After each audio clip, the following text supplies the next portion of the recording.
we do anticipate that this first few days people will certainly heed the messages and help make everyone's commute a little bit easier. We need to be diligent into the second and third week, because we can't have folks falling back on their old habits because they feel like things are fine. It's been said that bus riders can anticipate an extra hour delay on their commute.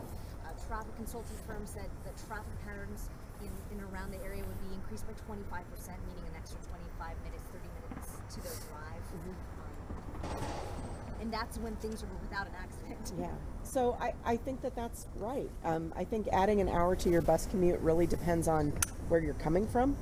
So, but I think 25 to 30 minutes to add to a standard commute is probably right about correct. That's what I'm going to do. I live in West Seattle. I'm going to add about 30 minutes. The other thing I'm going to do is flex my schedule. So the more people can avail themselves of the opportunities that we've provided, the better.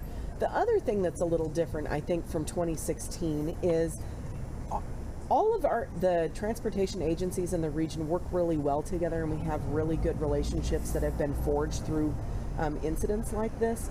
But I think the amount of collaboration and coordination that we have now is better than it's ever been. And so we're backing each other up, we're helping each other out in ways that don't normally happen. So it's an extraordinary incident, so we are responding in an extraordinary way. Yeah. For a colleague of mine who's working on a story about biking, what would you say to people to really get them on their bike? Are you pushing harder to get people to consider alternatives like cycling? Mm-hmm.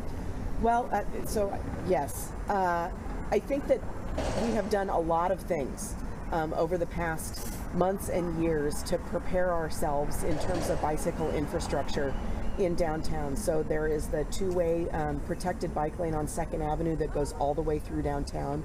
Highly encourage people to use that as a good route. All the bicycle routes are the same. None of those are being changed at this point from the construction, and when they do get changed, there'll be detours there. I think that if people want to ride their bike, that is great. That's a great choice. Anything that gets you out of your single occupant vehicle coming downtown is a good choice. Yep. You guys have been pretty, I don't want to say tolerant, but you know, people have been climbing these fences, going around the barricades to get onto the viaduct. At some point, do we have to start arresting people, citing them for trespassing? Yeah, so the security systems that are in place today involve putting fencing up and staging security crews at each of the main portals in Columbia, Seneca, Elliott, Western. The plan is if people do ignore the trespassing signs and get up on the viaduct, our crews will call the police, and the police will come out and escort people off. That's the plan. We haven't had to implement that yet, but that's the plan if we have to. Mondays are usually later in traffic as it is, and most people are planning for this Monday to be really terrible. But what do you say to the people next week who saw that it wasn't as bad as they thought and now are going to start adding drive time? Yeah, well, I kind of mentioned that before. We're going to be continuing to pound this message out for the next 2.5 weeks, because what we don't want to have is people fall back into their old habits next Monday or the Monday after that. This is going to go on for 3 weeks. This is the longest closure we've ever had in Puget Sound. It's going to impact all of us, even if you live in Bellevue or you live in Linwood. Wherever you live, it's going to impact you. So we want you to, whatever you decide to do, whether it's riding a bike or using transit or just working from home 2 or 3 days a week, we're going to encourage you to do that for the full duration and stick with it. And maybe it'll change some people's behaviors. Maybe people will say, hey, my employer was flexible and allowed me to do these types of things, and maybe I can do that. And it helps all of the system overall in the long term after the closures ended. Absolutely. What I would say to folks who notice that traffic is not as bad on Monday or Tuesday as they thought it was going to be, it's because everybody individually made a good choice. So whatever you did for your commute on the day that the traffic was really good, keep doing that. Keep doing the thing that is working, because it is all of us making decisions individually that are going to make this go well.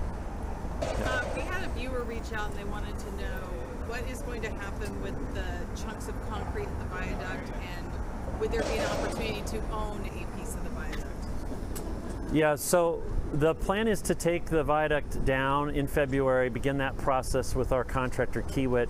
They will rubbleize the viaduct, and they will use most of that material back into the Battery Street Tunnel. We're going to backfill the Battery Street Tunnel about 2/3 to 3/4 full with that material.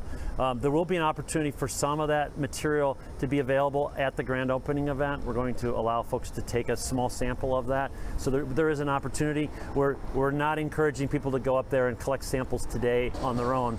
Wait until February 2nd and everybody will get a piece. Yeah, there's been a whole viewing crowd over there, if you noticed, even just on the little work that's going on over there. Yeah, there was Steady. quite a crowd on First Avenue this morning just watching it. Yesterday too, I mean, just a steady crowd. Yeah. Just Well, this is a monumental point for us. I mean, we've removed the viaduct, the southern mile before, but it's just, you know, it's new. Everybody wants to check it out. And again, we want to encourage people, make sure you're back safely from the construction zone. Certainly, we welcome people to take a look at it, but we don't want people in the construction zone or trying to get samples of the viaduct. We'll provide those in February. Is there a possibility it could go shorter or longer than 3 weeks, or is 3 weeks pretty much you know it's going to be done by 3 weeks? It certainly won't go shorter than 3 weeks. We have a lot of work to do, and the grand opening event is scheduled for February 2nd and 3rd. There is a possibility it could go longer if we got some really bad weather.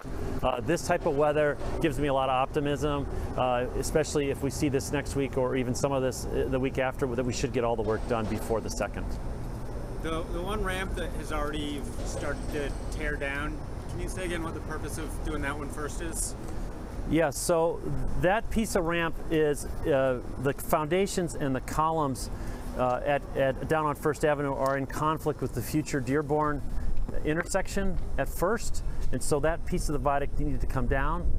The other ramp does not come down until Kiewit comes in February and beyond.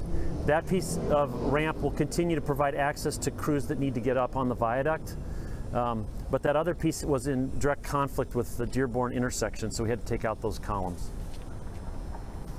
Anything else? All right? Thank you guys. Appreciate it. It's close. Sorry about that. Oh, no. Sorry to get started.